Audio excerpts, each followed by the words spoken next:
হচ্ছে, জান্নাতে যাবার জন্য ইসলাম গ্রহণ করা কি আবশ্যক?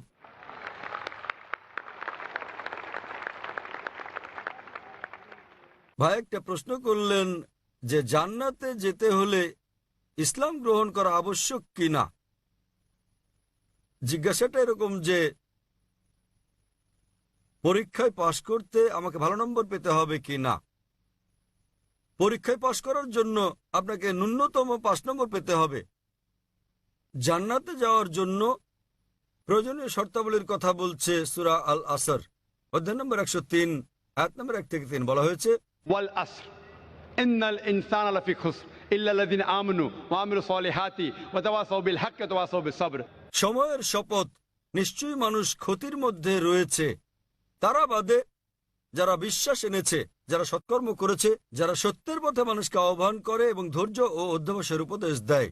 কোন মানুষের বেহেশতে যাওয়ার জন্য ন্যূনতম 4টি গুণ থাকতে হবে কমপক্ষে। প্রথমত, বিশ্বাস স্থাপন করা, ঈমান আনতে হবে। ঈমান আনলে এক ঈশ্বরে বিশ্বাস করতে হবে, মুহাম্মদ সাল্লাল্লাহু আলাইহি সাল্লামকে শেষ পয়গম্বর মানতে হবে, ইত্যাদি ইত্যাদি। দ্বিতীয়ত, সৎকর্ম করা, বিশ্বাস করা ছাড়াও, ঈমান আনা ছাড়াও সৎকর্ম করা। আমালে সলিহাত। তৃতীয়ত হচ্ছে ওয়া তাওয়াসাউ বিল হক, মানুষকে সত্যের পথে ডাকা। এবং চতুর্থ হচ্ছে মানুষকে ধৈর্য আর অধ্যবসায়ের উপদেশ দেয়া। যে কোনো মানুষের জান্নাতে যাওয়ার জন্য কমপক্ষে 4টি গুণ থাকতে হবে। এবং যদি আল্লাহ ইচ্ছে করেন যে কোনো গুনাহ মাফ করতে পারেন, শিরক ছাড়া তিনি কখনো শিরক মাফ করবেন না। আল্লাহ বলেন সূরা নিসা অধ্যায় 4 আয়াত নম্বর 48 এবং সূরা নিসা অধ্যায় 4 আয়াত 116-তে যে আল্লাহ ইচ্ছে করলে যে কোনো গুনাহ মাফ করে দিতে পারেন, শিরক তিনি কখনোই মাফ করবেন না। যে লোক শিরক করেছে সে কঠিন গুনাহ করে ফেলেছে।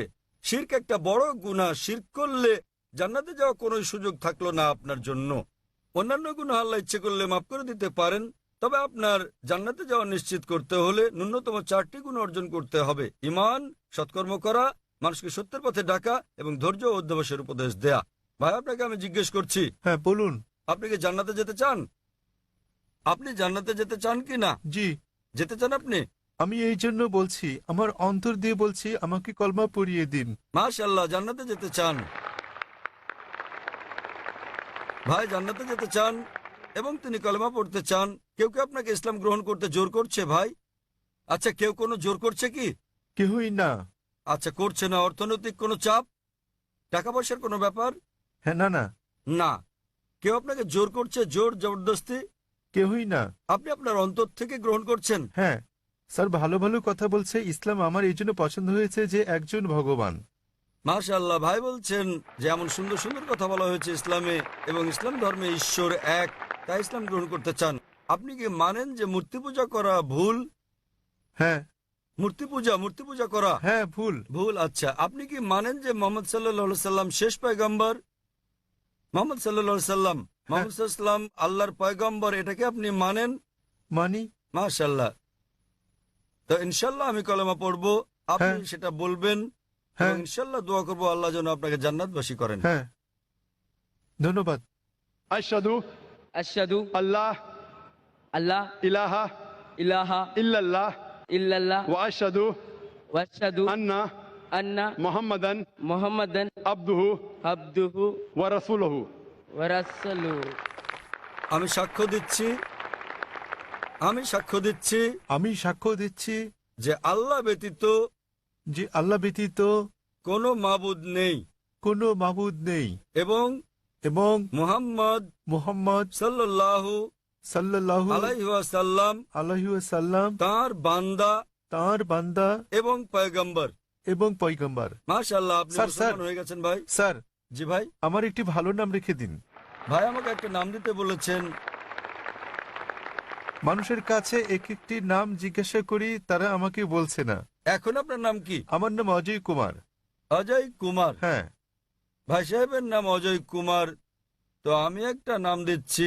আপনার নাম আব্দুল্লাহ রাখতে পারেন। আব্দুল্লাহ মানে হচ্ছে আল্লাহর বান্দা, তার মানে আল্লাহর বান্দাকে বলা হয় আব্দুল্লাহ, অর্থাৎ আল্লাহর দাস। আমি দোয়া করব আব্দুল্লাহ যেন আল্লাহ তাআলা আপনাকে জান্নাত দান করেন।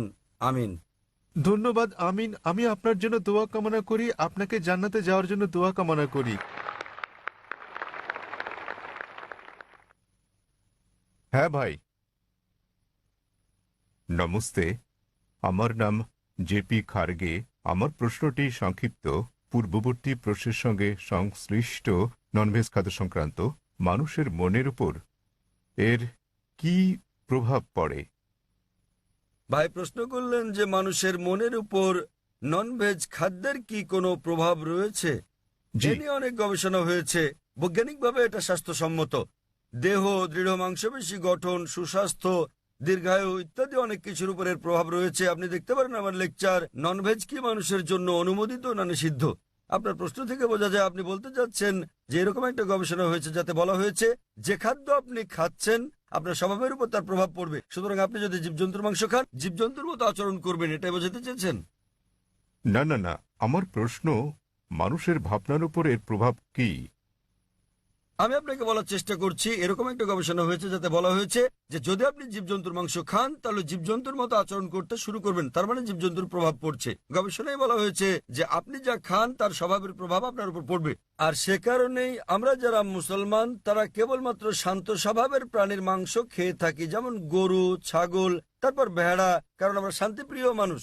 আমাদেরকে হিংস্র প্রাণীর মাংস খাওয়ার অনুমতি দেওয়া হয়নি, যেমন বাঘ, সিংহ, চিতাবাঘ, কারণ আমরা হিংস্র হতে চাই না। তাই এই গবেষণার সঙ্গে একমত হলেও আমি বলতে চাই আমরা মুসলিমরা শান্তিপ্রিয়। আর স্বাস্থ্যের ব্যাপারে যদি বলতে হয়, এই খাদ্য খুবই উপকারী। যদি কারো কিছু স্বাস্থ্যগত কোনো সমস্যা হয় কোনো ননভেজ খাদ্য গ্রহণের কারণে, তা ভেজ খাদ্য গ্রহণের কারণেও হতে পারে। যে খাদ্য পৃথিবীতে সবচেয়ে বেশি মৃত্যুর কারণ তা হচ্ছে মদ। মদ কি ভেজ না ননভেজ ভাই? মদ কি ভেজ না ননভেজ? ভেজ। ভেজ। ক্ষমা মদ কি করবেন, ভেজ না ননভেজ খাদ্য? আমি নিরামিষ খাদ্য প্রস্তুত করি। মদ কি ভেজ না নন ভেজ ভাই? মদ কি ভেজিটেরিয়ান না নন ভেজিটেরিয়ান খাদ্য? ভেজ। ভেজ খাদ্য। বিশ্বের বেশিরভাগ মৃত্যুর ঘটনা ঘটে যে খাদ্য গ্রহণের ফলে, তা হচ্ছে নিরামিষ খাদ্য মদ খেয়ে। 2 নম্বরে বেশিরভাগ মৃত্যুর কারণ এটা হচ্ছে ধূমপান, তামাক দিয়ে ধূমপান। এটা ভেজ না নন ভেজ? এটা নন ভেজ। তামাক ভেজ না নন ভেজ? ক্যাবেজ বাঁধাকপি ভেজ। বাঁধাকপি নয়, তামাক। তামাক বলছি। তামাক হচ্ছে নন ভেজ। তামাক নন ভেজ আপনি কোথায় পেলেন? ভেজ এটি সবজি জাতীয়। ভেজিটেরিয়ান, ঠিক। সুতরাং পৃথিবীতে সবচেয়ে বেশি মৃত্যুর কারণ মদ হচ্ছে 1 নম্বর, যা ভেজিটেরিয়ান। তামাক হচ্ছে 2 নম্বর, তাও ভেজিটেরিয়ান। তাহলে বিশ্বে ভেজিটেরিয়ান খাদ্য ননভেজ খাদ্য থেকে বেশি সমস্যা সৃষ্টি করে। নির্দিষ্ট কোনো ননভেজ খাবার যদি আপনার স্বাস্থ্যের জন্য ক্ষতিকর হয়, বিশ্বের বেশিরভাগ ক্ষতিকর ঘটনার কারণ হচ্ছে ভেজিটেরিয়ান খাদ্য। সুতরাং যা ক্ষতিকর কোরআন তা নিষিদ্ধ করেছে। কোরআন সব শাকসবজি নিষিদ্ধ করেনি, কোরআন নিষিদ্ধ করেছে মদ।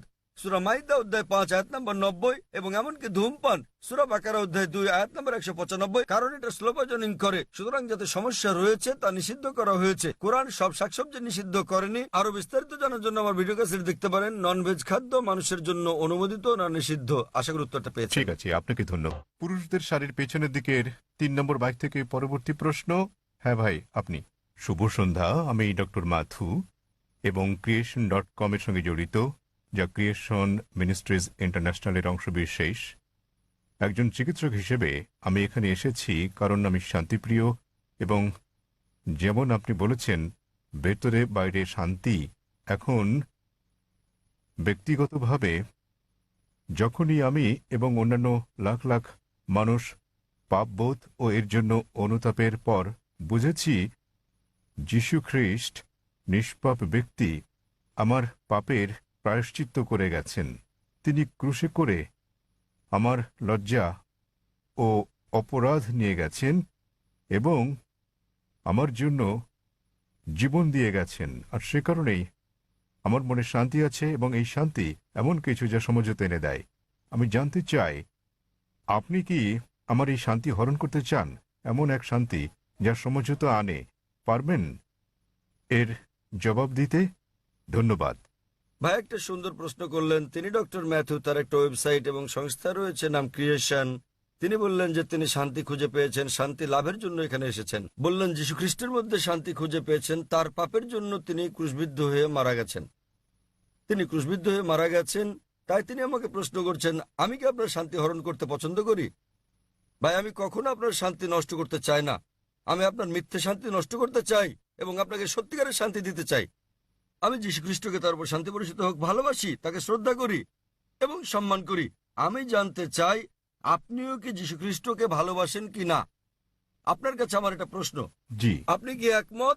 হ্যাঁ। বিশ্বাস করেন যীশু খ্রিস্ট ঈশ্বর? হ্যাঁ। ঠিক আছে ভাই, এবার হয় আপনি সত্যিকারের শান্তি নিন, নয় আমি আপনার শান্তি গ্রহণ করি। ঠিক, ঠিক আছে। যদি আপনার শান্তি প্রকৃত শান্তি হয়, আমি আমার শান্তি ছেড়ে দিয়ে আপনার সঙ্গে যোগ দেব। ঠিক আছে। এখন আমাকে বললেন যীশু খ্রিস্ট তারপর শান্তি পরিষদ হোক ঈশ্বর। আমি চ্যালেঞ্জ করছি আপনাকে, পারলে বাইবেলের এমন একটা অনুচ্ছেদ দেখান, স্পষ্ট করে বলা একটা অনুচ্ছেদ দেখান, একটা দ্ব্যর্থহীন ভাবে বলা অনুচ্ছেদ দেখান, যেখানে যীশু খ্রিস্ট তারপর শান্তি পরিষদ হোক নিজে বলেছেন যে আমি ঈশ্বর অথবা আমার উপাসনা করো, তাহলে আমি খ্রিস্টান ধর্ম গ্রহণ করতে রাজি আছি।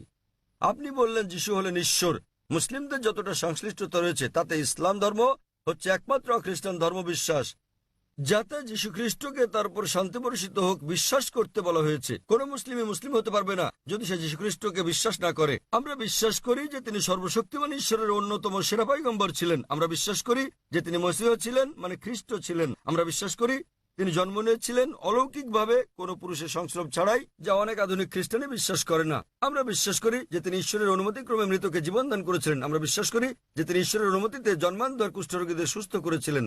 মুসলিম আর খ্রিস্টানরা এখানে একসঙ্গে চলছি, কিন্তু পার্থক্য আছে। যেমনটা আপনি বললেন যে বেশিরভাগ খ্রিস্টান বিশ্বাস করেন যে যীশু খ্রিস্ট নিজেকে ঈশ্বর দাবি করেছেন।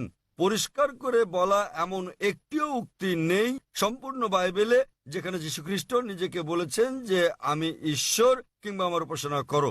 যদি এরকম উক্তি দেখাতে পারেন, আমি খ্রিস্ট ধর্ম গ্রহণ করতে প্রস্তুত। যদি তিনি না বলে থাকেন, তাহলে কেন আপনারা বিশ্বাস করেন তিনি ঈশ্বর? আর কোথায় যীশু খ্রিস্ট নিজে বলেছেন যে আপনাদের পাপ নিয়ে তিনি ক্রুশবিদ্ধ হয়ে মারা গেছেন? এই শিক্ষাটা হচ্ছে পলের। আপনারা কি পলকে না যীশু খ্রিস্টকে তার উপর শান্তি বর্ষিত হোক অনুসরণ করছেন? বাইবেলের কোথাও নেই। তাই আমার প্রশ্ন হচ্ছে, যখন যীশু খ্রিস্ট কখনো বলেননি যে তিনি ঈশ্বর, তাকে ভালোবাসবেন, আপনাদের সম্মান করা উচিত। তিনি বলেন যখন তাকে জিজ্ঞাসা করা হলো, যা ছিল প্রথম উপদেশ, সেটা উল্লেখ আছে গসপেল অব মার্ক অধ্যায় নম্বর 12 অনুচ্ছেদ নম্বর 29। তিনি বলেন, شما إسرائيل أدنى حيث ما يخد শোনো হে ইসরায়েলগণ, আমাদের প্রভু ঈশ্বর হলেন এক ঈশ্বর। তিনি পূর্বসূরি মুসা আলাইহিস সালামের বাণীর আক্ষরিক পুনরাবৃত্তি করেন। তাই আমি আপনাকে বলছি, যদি আপনি যীশু খ্রিস্টের বাণীগুলো জেনে থাকেন, যদি আপনি বলেন যে খ্রিস্টান সেই ব্যক্তি যে যীশু খ্রিস্ট বা ঈসা আলাইহিস সালামের উপদেশ অনুসরণ করে, যেমন উল্লেখ রয়েছে বুক অব এফিসিয়েন্স অধ্যায় নম্বর 5 অনুচ্ছেদ নম্বর 18, যে মদ পান করো না। এটা আরো উল্লেখ আছে বুক অব প্রভাবস অধ্যায় নম্বর 20 অনুচ্ছেদ নম্বর 1। মদ হচ্ছে ব্যঙ্গকারী, প্রতারিতরা এটা গ্রহণ করে। আমরা মুসলিমরা মদ পান করি না, কিন্তু অনেক খ্রিস্টানই পান করে। এছাড়াও আমরা মুসলিমরা শুকর মাংস খাই না, যেমন বাইবেলে উল্লেখ আছে বুক অব লেভিটিকাস অধ্যায় নম্বর 11 অনুচ্ছেদ 7 ও 8, বুক অব ডিউটেরোনমি অধ্যায় 14 অনুচ্ছেদ নম্বর 8, বুক অব আইজায়া অধ্যায় নম্বর 65 অনুচ্ছেদ 2 থেকে 5। তোমরা শুকর মাংস খাবে না। আমরা মুসলিমরা শুকর মাংস খাই না, কিন্তু খ্রিস্টানদের বেশিরভাগই খাই। যীশু খ্রিস্টকে তার উপর শান্তি বর্ষিত হোক তার জন্মের 8ম দিনে খতনা করা হয়েছিল। এটা আছে গসপেল অব লুক অধ্যায় নম্বর 2 অনুচ্ছেদ নম্বর 21। আমরা মুসলিমরা খতনা করি, কিন্তু বেশিরভাগ খ্রিস্টানই তা করে না। যদি খ্রিস্টান মানে এটা হয় যে ব্যক্তি যীশু খ্রিস্ট সাল্লাল্লাহু আলাইহি সাল্লামের বাণী অনুসরণ করে, তাহলে আমি গর্বের সাথে বলি মুসলিমরা খ্রিস্টানদের চেয়ে অনেক ভালো খ্রিস্টান। তাহলে কোথায় আপনারা যীশু খ্রিস্টের উপদেশ মেনে চলেন আর বলেন যে আপনারা তার উপাসনা করেন? তো ভাই, বাইবেলের এমন একটা অনুচ্ছেদ আপনি উল্লেখ করেন যেখানে যীশু খ্রিস্ট তার নিজের মুখে দ্ব্যর্থহীন ভাষায় বলেছেন যে আমি ঈশ্বর কিংবা আমার উপাসনা করো। ডক্টর জাকির নায়েক, জি ভাই। আমার প্রশ্নটি ছিল শান্তির ওপর, এবং আমার সেই শান্তি রয়েছে। আমি কোনো কিছু প্রমাণ কিংবা আপনার সঙ্গে ভিন্নমত পোষণ করার জন্য কিছু মুখস্থ রাখতে কিংবা বলতে আসি। ভাই, আমি যা বলতে চাই তা হচ্ছে শান্তি, যা আমার বিশ্বাস থেকে এসেছে। কারণ আমরা সবাই পাপী এবং আমাদের পাপ মোচনের জন্য ত্যাগ স্বীকার করা প্রয়োজন। তবে তা আমাদের কাজের মাধ্যমে নয়, বরং এটা বিশ্বাস করার মাধ্যমে যে ঠিক আছে, যীশু খ্রিস্ট আমার পাপের প্রায়শ্চিত্ত করে গেছে। ভালো। তাহলে আপনি একমত যে যীশু খ্রিস্ট সব মানুষের পাপ মোচন করে গেছেন। আপনি কি ব্যাপারে একমত? হ্যাঁ, যারা ঠিক আছে, তাকে বিশ্বাস ঠিক করে। আছে। তাহলে ধরুন আপনার মতো একজন খ্রিস্টান যে যীশু খ্রিস্টকে বিশ্বাস করে, সে আপনার স্ত্রীকে ধর্ষণ করলো, তাহলে কি সে স্বর্গে না নরকে যাবে? মাফ করবেন, যদি একজন খ্রিস্টান এসে আপনার স্ত্রীকে ধর্ষণ করে, যে বিশ্বাস করে যীশু খ্রিস্ট তার পাপের জন্য মারা গেছেন, তাতে যে পাপই করুক না কেন তার পাপ মোচন হয়ে গেছে। তো না। যীশু খ্রিস্ট যদি তার পাপের জন্য মারা গিয়ে থাকেন, এর অর্থ সব খ্রিস্টান পুরুষরা নারী ধর্ষণ করলে কোনো পাপ হবে না? না, কখনই না। কেন কখনো নয়? আপনি তো বললেন, যদি আপনি কোনো বলেছেন, ব্যক্তি আপনি তো বললেন ভাই, আপনি বললেন আপনার কর্ম আপনাকে স্বর্গে নেবে না, এটা আপনার বিশ্বাস। তাহলে যদি বিশ্বাস করেন যীশু খ্রিস্ট আপনার পাপের জন্য মারা গেছেন, যদি ধর্ষণ করেন, ডাকাতি করেন, যদি অন্য মানুষকে নির্যাতন করেন, তাহলে কি আপনি স্বর্গে যেতে পারবেন? সে খ্রিস্টানই নয়, যদি সে এমন কাজ করে সহজ কিন্তু ব্যাপার। তিনি তো যীশু খ্রিস্টকে বিশ্বাস করেন, এমন খ্রিস্টান অনেককে না। আমি চিনি। এর মানে এটা ভুল ধারণা, ঠিক আছে? বাইবেলে লেখা আছে ঠিক। এমনকি শয়তানরাও যীশু খ্রিস্টকে বিশ্বাস করে, কিন্তু তারা তাকে অনুসরণ করে না। ঠিক, ঠিক আছে, তারা অনুসরণ করে না। আপনি কি যীশু খ্রিস্ট ভাই সাল্লামকে অনুসরণ করেন? জি। আপনার কি খতনা করানো হয়েছে? জি। তাহলে না, আমাকে খতনা করানো তাহলে হয়নি। কেন আপনি যীশু খ্রিস্টকে অনুসরণ করেন না? যীশু খ্রিস্টকে অষ্টম দিনে খতনা করানো হয়েছিল। আপনি একজন ডক্টর, জি। ঠিক? আপনি জানেন খতনা স্বাস্থ্যগত দিক দিয়ে কত সেটা উপকারী। আমার হাতে ছিল না, তাহলে সেটা ছিল কেন আমার আপনি পিতামাতার হাতে। তো এখনো আপনি করতে পারেন, কোনো সমস্যা নেই। অবশ্যই। আপনি চাইলে সাহায্য করবো আমি। 1 নম্বর পয়েন্ট। 2 নম্বরটা হচ্ছে, আপনি কি শুকরের মাংস খান ভাই? না, কেন আপনি শুকরের মাংস খান না? ওল্ড টেস্টামেন্টে তা উল্লেখ আছে ঠিক। এবং ঈশ্বর তা উল্লেখ আপনি কি করেছে। মাদক সেবন করেন? আপনি কি মদ পান করেন? না, ভালো। আপনি কি বিশ্বাস করেন যীশু খ্রিস্ট ঈশ্বর? যিশু ঈশ্বর, যিনি মানুষরূপে পৃথিবীতে এসেছিলেন। কোথায় এটা উল্লেখ আছে বাইবেলের কোন অনুচ্ছেদে আমাকে বলেন? বাইবেলে কোন অনুচ্ছেদে? হ্যাঁ, বাইবেলের কোন অনুচ্ছেদে? কোন অনুচ্ছেদে কোথায় যীশু খ্রিস্ট নিজে বলেছেন যে তিনি ঈশ্বর? ধরেন যদি কেউ আপনাকে ঈশ্বর বলে, আপনি কি বিশ্বাস করবেন আপনি ঈশ্বর? কেউ যদি আমাকে ঈশ্বর বলে, আমি তা বিশ্বাস করব? এই বিষয়টা মনে রাখা দরকার। যীশু খ্রিস্ট কখনো নিজেকে ঈশ্বর দাবি করেননি। প্রকৃতপক্ষে আপনি গসপেল অফ ম্যাথিউ অধ্যায় নম্বর 19 অনুচ্ছেদ 16-17 দেখবেন, এক ব্যক্তি যীশু খ্রিস্টের কাছে এসে বলল, ও গুড মাস্টার, কি ভালো কাজ করলে আমি অনন্ত জীবনে প্রবেশ করতে পারবো? তখন যীশু খ্রিস্ট তারপর শান্তি পরিশুদ্ধ হোক বললেন, কেন তুমি আমাকে ভালো বলছো ঈশ্বরকে বাদ দিয়ে? কেন তুমি আমাকে গুড বলছো? একটি মাত্র গুড আছে, আর তা স্বর্গের ঈশ্বর। এবং তুমি যদি অনন্ত জীবন পেতে চাও, তাহলে উপদেশ বাণী মেনে চলো। তিনি কখনোই বলেননি যদি স্বর্গে যেতে চাও তোমরা আমাকে ঈশ্বর বলে বিশ্বাস করো। তিনি কখনো বলেননি যে তোমরা বিশ্বাস করো আমি তোমাদের পাপের জন্য মারা গেছি। তিনি বলেছেন যদি স্বর্গে যেতে চাও তাহলে উপদেশ বাণী মেনে চলো। আর এই উপদেশগুলো কি? ডাকাতি করো না, তোমরা মদ খেও না, প্রতিবেশীর স্ত্রীর প্রতি লালসা করো না। উপদেশ অনুযায়ী কাজ করলে তা তোমাকে স্বর্গে পৌঁছে দেবে। যীশুখ্রিস্ট কখনোই বলেননি যে তিনি ঈশ্বর ছিলেন। তাহলে আপনারা কেন বলছেন যে যীশুখ্রিস্ট তারপর শান্তি বর্ষিত হোক ঈশ্বর? আপনারা তার বাণী মানছেন না। আমি বলিনি যে যিশু ঈশ্বর, আমি বলেছি আমার মনে শান্তি আছে এবং এই শান্তি ভাগ করে নিতে চাই। ভাই, অনেক মানুষ আছে শয়তানের পূজা অর্চনা করার একটা দল আছে, আপনি কি জানেন? আপনি কি এ ব্যাপারে শয়তানের পূজা সচেতন? অর্চনা করার অনেক ঠিক, দল। তাই তারা শয়তানের পূজা করে শান্তি পায়, তবে তা মিথ্যে শান্তি। তাই তো আপনাকে মিথ্যে শান্তি থেকে বের করে নিয়ে এই সত্যিকারের শান্তি দিতে চাই আমি। আপনি যাকে শান্তি বলছেন সেটা প্রকৃত শান্তি নয়। আপনি একটা ভুয়া ঈশ্বরের উপাসনা করছেন। যীশু খ্রিস্ট তারপর শান্তি বর্ষিত হোক কখনো বলেননি তিনি ঈশ্বর। সুতরাং আপনি ভুল ঈশ্বরের উপাসনা করছেন এবং আপনি ভুয়া শান্তিতে আছেন। যেমন কিছু মানুষ শয়তানের পূজা করেও তারা ভাবে যে তারা সঠিক পথে আছে। আমি আপনাকে এই ভুয়া শান্তি থেকে বের করে নিয়ে আসল শান্তির পথে আনতে চাই, কারণ আমি নিজেকে একজন খাঁটি খ্রিস্টান ভাবি। যদি খ্রিস্টান মানে এমন ব্যক্তি হয় যিনি যীশু খ্রিস্ট বা ঈসা আলাইহিস সালামের বাণী মেনে চলেন, তাহলে আমি খ্রিস্টানদের চেয়েও বড় খ্রিস্টান। আপনি কি জানেন যীশু খ্রিস্ট তারপর শান্তি প্রতিষ্ঠিত হোক বলেন, গসপেল অফ জন অধ্যায় নম্বর 16 অনুচ্ছেদ 12-14, তোমাদেরকে আমার অনেক কিছু বলার আছে, কিন্তু তোমরা এখন তা সহ্য করতে পারবে না। যখন সত্যের আত্মা আসবেন তিনি তোমাদের সত্যের দিকে নিয়ে যাবেন। তিনি তোমাদেরকে ভবিষ্যতে নিদর্শন দেখাবেন, আমাকে গৌরবান্বিত করবেন। যীশু খ্রিস্টের পর কোন নবী ঈসা আলাইহিস সালামকে যীশু খ্রিস্টকে গৌরবান্বিত করেছেন? তিনি নবী মুহাম্মদ সাল্লাল্লাহু আলাইহি সাল্লাম। তাহলে নবী মুহাম্মদের আগমনের পূর্বাভাস, ভবিষ্যৎবাণী রয়েছে বাইবেলে। এমন অনেক উদ্ধৃতি রয়েছে। আপনার কাছে প্রশ্ন, কেন যীশু খ্রিস্ট বা ঈসা আলাইহিস সালামের নির্দেশগুলো মানেন না এবং কেন নবী মুহাম্মদ সাল্লাল্লাহু আলাইহি সাল্লামকে অনুসরণ করেন না? তাহলে আপনি কেমন খ্রিস্টান? আপনি কি বোঝাতে চেয়েছেন যে আমি খ্রিস্টানদের শিক্ষা অনুসরণ করি না? মোটেই তা নয়, আমি রেফারেন্স দিয়ে উদ্ধৃতি দিচ্ছি। বাড়ি ফিরে গিয়ে আপনি বাইবেল দেখেন রেফারেন্স সহ। আমি সত্যিকারের খ্রিস্টান, আপনি খ্রিস্টান নন। যাচাই করা সহজ ভাই। সহজ, খুবই সহজ। আপনি যা বলছেন আমি তা উদ্ধৃতি দিয়ে বলছি, আপনি একটি উদ্ধৃতিও দিতে পারেননি। আমি খ্রিস্ট ধর্মবেত্তাদের চ্যালেঞ্জ করছি। আমি খ্রিস্ট ধর্মবেত্তাদের যে কাউকে চ্যালেঞ্জ করছি। আপনাদের ধর্মবেত্তাদের নিয়ে আসুন। যদি আপনি বলেন যে আপনার ধর্ম সম্পর্কে জ্ঞান নেই, তাহলে আপনার ধর্মবেত্তাদের নিয়ে আসুন, বিশ্বের শ্রেষ্ঠ, এবং আমরা সংলাপে বসবো। নিশ্চয়। তবে সে ব্যক্তিকে হতে হবে বিজ্ঞ, রাস্তাঘাটে জানাতন লোক নয়। এমন ব্যক্তি যিনি মানুষকে আকৃষ্ট করতে পারেন, এমন ব্যক্তি যিনি পড়াশোনা করেছেন। আপনি ভারতের মধ্যে, বিশ্বের মধ্যে যিনি সবচেয়ে ভালো তাকে নিয়ে আসুন, আমরা সংলাপ করব। জি, এবং স্যার। আপনি তাকে প্রশ্ন করতে পারেন। আমি যে সব প্রশ্ন করছি সেগুলো তাকে জিজ্ঞেস করুন যে বাইবেলের কোথায় উল্লেখ করা আছে কোন দ্ব্যর্থহীন উক্তি যেখানে যীশু খ্রিস্ট বা ঈসা আলাইহিস সালাম নিজে বলেছেন যে আমি ঈশ্বর অথবা আমার উপাসনা করো। আমি জাকির নায়েক অবিলম্বে আপনার এই কথা মেনে নেব। আপনি যদি বাইবেলের যে কোনো সংস্করণ থেকে দেখাতে পারেন কোন দ্ব্যর্থহীন উক্তি, কোন সুস্পষ্ট উক্তি যেখানে যীশু খ্রিস্ট বা ঈসা আলাইহিস সালাম নিজে বলেছেন যে আমি ঈশ্বর কিংবা আমার উপাসনা করো, তাহলে আমি তাকে ঈশ্বর মানব। তবে এমন একটি উক্তি নেই। সুতরাং আপনারা যা করছেন তা হচ্ছে যীশুখ্রিস্টের উপদেশগুলো আপনারা অনুসরণ করছেন না। এটা হচ্ছে চার্চের শিক্ষা, যীশুখ্রিস্টের, তার উপর শান্তি বর্ষিত হোক নয়। তাই আমি আপনাকে অনুরোধ করি ভাই, দয়া করে মিথ্যা শান্তি ত্যাগ করুন এবং সত্যিকারের শান্তি গ্রহণ করুন। সত্যিকারের শান্তি হচ্ছে ঈশ্বরের কাছে আত্মসমর্পণ করা, সেই ঈশ্বর যিনি যীশুখ্রিস্ট বা ইসা আলাইহিস সালামকে সৃষ্টি করেছেন, কোনো ভুয়া দেবতা নয়। যীশুখ্রিস্ট বা ইসা আলাইহিস সালাম ঈশ্বরের একজন পয়গম্বর ছিলেন, ঈশ্বর ছিলেন না। আশা করি উত্তরটা পেয়েছেন। শুভ সন্ধ্যা স্যার, আমার নাম সিমি। আমার প্রশ্ন, ইসলামে কেন নারীদেরকে তাদের স্বামীকে তালাক দেওয়ার অনুমতি দেয়া হয়নি? বোন প্রশ্ন করলেন যে কেন নারীদেরকে স্বামীকে তালাকের অনুমতি দেওয়া হয়নি। তালাক প্রসঙ্গে বলতে গেলে বোন, বিস্তৃতভাবে আপনি তালাককে 5 ক্যাটাগরিতে ভাগ করতে পারেন।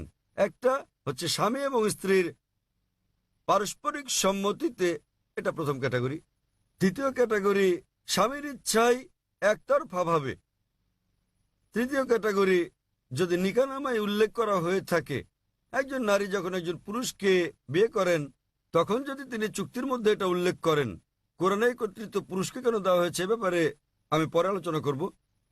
তবে নিকাহনামায় যেহেতু বিয়ে হচ্ছে একটা বৈবাহিক চুক্তি, একজন নারী যে কোনো শর্ত জুড়ে দিতে পারেন, এ ব্যাপারে নিষেধ নেই কোরআনে। এই শর্তও দিতে পারেন যে আমি চাই না আমার স্বামী দ্বিতীয় স্ত্রী গ্রহণ করুক, কেননা একজনের বেশি স্ত্রী গ্রহণ ইসলামে আবশ্যকীয় নয়। এতে রাজি থাকলে বিয়ে হবে, না হলে হবে না। মহিলা অন্য একজন পুরুষ, পুরুষ অন্য একজন নারী খুঁজে নেবে। নারী এই শর্ত দিতে পারেন যে যতদিন আমি জীবিত আছি ততদিন তুমি দ্বিতীয় স্ত্রী গ্রহণ করো, আমি চাই না সেটা।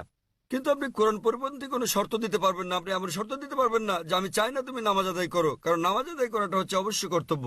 আপনি এমন শর্ত দিতে পারেন না যে ঐচ্ছিক। অনুরূপভাবে নারী এমন শর্ত দিতে পারেন যে আমার একতরফা তালাক দেওয়ার এখতিয়ার থাকবে। একে বলে তালাকে তাবভিজ অথবা ইসমা। তৃতীয় ক্যাটাগরি। চতুর্থ ক্যাটাগরি হচ্ছে তিনি শর্তের মধ্যে উল্লেখ করেন নাই, কিন্তু এখন তিনি তালাক চান। এক্ষেত্রে তিনি স্বামীকে তালাকের জন্য অনুরোধ করতে পারেন, আমি তোমার সঙ্গে থাকতে চাই না। স্বামীর কাছে তালাকের অনুরোধ জানালে একে বলে খুলা। এবং পঞ্চম ক্যাটাগরি, যদি স্বামী রাজি না হয়, স্বামী তার সঙ্গে দুর্ব্যবহার করে, সেক্ষেত্রে তিনি কাজীর কাছে যেতে পারেন, বিচারকের কাছে যেতে পারেন এবং তিনি নিকাহে ফাস্ক বা বিবাহ বাতিল করতে পারেন। স্বামী খারাপ ব্যবহার করলে, স্ত্রীর অধিকার না দিলে তিনি বিচারকের কাছে যেতে পারবেন, বিবাহ বাতিল করতে পারবেন। তাহলে একজন মহিলাও তালাক দিতে পারেন। তবে স্বাভাবিক পরিস্থিতিতে পুরুষদেরই এই ক্ষমতা দেওয়া হয়েছে। কেন? কারণ বিয়ের সময় যে ব্যক্তি ক্ষতিগ্রস্ত হয় তিনি পুরুষ, নারী নন। নারী লাভবান।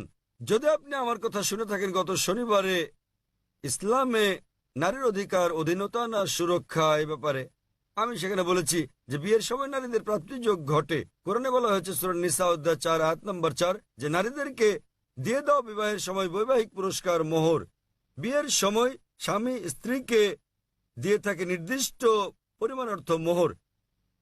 মোহর যে কোনো পরিমাণ হতে পারে। তাহলে ভাবুন, নারীর বিয়ের আগে এটা পুরুষের কর্তব্য, অর্থাৎ পিতা এবং ভাইয়ের কর্তব্য। বিয়ের পর এই দায়িত্ব তার স্বামীর, আর ছেলের তার অন্ন, বস্ত্র, বাসস্থান সহ সব আর্থিক বিষয়গুলো দেখা। যদি তালাক হয়ে যায় তাহলে তার দেখাশোনার দায়িত্ব হচ্ছে পিতামাতার। পিতামাতা না থাকলে সমাজের দায়িত্ব তার দেখাশোনা করা। সমাজ না করলে ইসলামী রাষ্ট্রের দায়িত্ব তার দেখভাল করা। তাই সে আর্থিক দিক থেকে নিরাপদ। যদি তালাক হয়ে যায়, পুরুষ তালাক দেয়, তো তার মোহর লস। কিন্তু নারীর প্রাপ্তিযোগ আছে। এখন তার বিয়ের সম্ভাবনা রয়েছে, আবার বিয়ে করলে সে নতুন মোহর পায়। আর পুরুষ যদি আরেকজন নারীকে বিয়ে করতে যায়, নতুন করে মোহর দিতে হবে। যদি পুরুষ কর্তৃক নারীকে দেওয়া হয় তাহলে বিয়ের পর সে তালাক দিয়ে অর্থ উপার্জন করতে থাকবে। তাতে ক্ষতিগ্রস্ত কে? পুরুষ। সুতরাং সর্বশক্তিমান আল্লাহ অন্যভাবে পুরুষের মর্যাদা রক্ষা করে থাকেন। অন্যথায় ইসলামে পুরুষের অধিকার শীর্ষক লেকচার দিতে হবে। কারণ তালাক হলে পুরুষ নারীর চেয়ে আর্থিক ও অন্যান্য দিক দিয়ে বেশি ক্ষতিগ্রস্ত হয়। নারী নিরাপত্তা পায় পরিবার থেকে, সমাজ থেকে, রাষ্ট্রের কাছে। পুরুষ তা পায় না। তাই এইসব কারণে আল্লাহ সর্বশক্তিমান ঈশ্বর পুরুষকে নিরাপত্তা দিয়েছেন। তথাপিও নারী চাইলে বৈবাহিক চুক্তিতে উল্লেখ করলে সে নিজেও তালাক দিতে পারবে, অথবা সে তালাক দেওয়ার জন্য স্বামীকে অনুরোধ করতে পারে, যাকে বলে খুলা। অথবা স্বামী খারাপ ব্যবহার করলে বিচারকের কাছে যেতে পারে এবং বিবাহ বাতিল করে দিতে পারে, যাকে বলে নিকাহে ফাস্ক। আশা করি উত্তরটা পেয়েছেন। জি, আপনাকে ধন্যবাদ। হ্যাঁ, পিছনের দিকের বাইক থেকে আপনি বলুন। আমি মিসেস পল। আমি হাইকোর্টের একজন উকিল। আমি হিন্দু, বিয়ে হয়েছে খ্রিস্টানের সঙ্গে। আমার মনে এই প্রশ্নটি এসেছে মানুষ হত্যার ব্যাপারে ডাক্তার সাহেবের চিন্তাভাবনা এবং ইসলামের শিক্ষার কথা শোনার পর। যদি হত্যা করা ইসলামে কঠোরভাবে নিষিদ্ধ হয় তাহলে কেন মুসলমানদের আধ্যাত্মিক নেতারা জিহাদের নামে যে হত্যাকাণ্ড চলছে তার প্রকাশ্য সমালোচনা ও বিরোধিতা করছেন না? মুসলমানরা কিভাবে কতিপয় মুসলমানের ইসলামের অপব্যবহার ও অপব্যাখ্যা মেনে নিচ্ছেন, যারা সারা বিশ্বে মুসলমানদের নামে কলঙ্ক লেপন করছেন? বোন সুন্দর একটা প্রশ্ন করলেন, বললেন যে তিনি ইসলামের শিক্ষা থেকে অনুপ্রাণিত হয়েছেন, ইসলাম নিরপরাধ মানুষ হত্যার বিপক্ষে, কিন্তু তবুও কেন সব মুসলিম নেতারা একত্রিত হয়ে এর নিন্দা করে না যেসব হত্যাকাণ্ড চলছে জিহাদের নামে, এবং এ ধরনের কিছু কুলাঙ্গারের কারণে ইসলাম কলুষিত হচ্ছে? বোন, বিস্তারিত জবাবের জন্য আপনাকে 1 বছর আগে 2008 সালের নভেম্বরে বিগত শান্তি সম্মেলনে আমার আলোচনার শেষ দিকের কথাগুলো শুনতে হবে। দ্বিতীয় আন্তর্জাতিক শান্তি সম্মেলনে আমার শেষ বক্তব্যটার বিষয় ছিল মিডিয়া এবং ইসলাম, যুদ্ধ না শান্তি। প্রধানত যারা দোষী তারা হচ্ছে মিডিয়া। মিডিয়ায় কোনো সম্প্রদায়ের কুলাঙ্গারদের খুঁজে বের করে এবং তাদেরকে এমনভাবে তুলে ধরে যেন তারাই হচ্ছে অনুসরণীয় মুসলিম। এটাই হচ্ছে মিডিয়া। তাই মিডিয়ায় যে আপনারা দেখছেন সেগুলো ঘটনার বাস্তব চিত্র নয়। কোরআনে পরিষ্কারভাবে বলা হয়েছে, সূরা মাইদা অধ্যায় 5 আয়াত 32, যে যদি কেউ কোনো মানুষকে হত্যা করে, হোক মুসলিম বা অমুসলিম, সেটা যদি হত্যার অপরাধ বা দেশে বিশৃঙ্খলা সৃষ্টির অপরাধে না হয় তাহলে সে যেন সমগ্র মানবজাতিকে হত্যা করলো, এবং যদি কেউ কোনো মানুষের জীবন রক্ষা করে তাহলে সে যেন পুরো মানবজাতিকে রক্ষা করলো। সুতরাং কোনো নিরপরাধ মানুষকে হত্যা করা হচ্ছে পাপ ইসলামে। এটা কেবল পাপই না, এটা সমগ্র মানবজাতিকে হত্যা করার মতো পাপ। তাই যারা হত্যাকাণ্ড ঘটায়, বিভিন্ন ঘটনা ঘটে, রাস্তা দিয়ে চলার সময় বোমা বিস্ফোরণ ঘটে ইত্যাদি, নিরপরাধ মানুষকে হত্যা করা সম্পূর্ণ নিষিদ্ধ। এটা অত্যন্ত পরিষ্কার। এবং যখন আমি গিয়েছিলাম ইউএসএ, যখন গিয়েছিলাম ইউকে, যে মুসলিম সংগঠনগুলো রয়েছে তারা নিন্দা জানিয়েছে। আপনারা জানেন লন্ডনে পাতাল রেল স্টেশনে বোমা বিস্ফোরণ ঘটেছিল, আমরা তার নিন্দা জানিয়েছি। আমি ইউএসএ গিয়েছি, দেখেছি যে মুসলিম সংগঠন 9/11 ঘটনা নিন্দা জানিয়েছে। আমি তাদের সঙ্গে একমত, তাদের সঙ্গে আমি একমত। 9/11 যে ঘটেছিল, কয়েক হাজার মানুষ নিহত হয়েছিল, এটা নিন্দনীয় কাজ। কে এটা করেছে আমি জানি না, আমি বলছি না যে মুসলিমরা করেছে, এটা হচ্ছে মিডিয়া। তারা বলছে কোনো প্রমাণ নেই, কোনো প্রমাণ নেই। কিন্তু যে করুক না কেন, ইন্টারনেটে ঢুকলে আপনি দেখবেন অনেক প্রামাণ্য চিত্র আছে যাতে দেখানো হয়েছে যে এটা সরকারের কাজ, অভ্যন্তরীণ ষড়যন্ত্র।